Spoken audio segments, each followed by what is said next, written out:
Sú to určité stavy vedomia, ktorými si ľudstvo má prejsť a musí prejsť, aby sa vo vývoji vedomia dostalo o stupeň vyššie.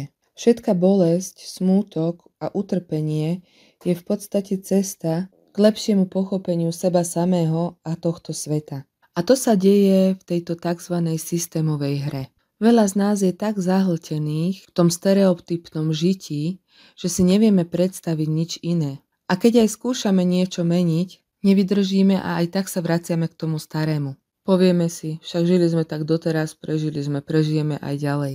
To je najčastejšia veta, ktorú počúvam. A preto by som vám rada touto cestou pomáhala objavovať a nachádzať cesty, ukazovať tú pestrosť v tomto systéme, že nie je všetko čierno-biele a že vždy máte možnosť voľby, aj keď žijete momentálne v tom, čom žijete, a že každý váš krok je významným skokom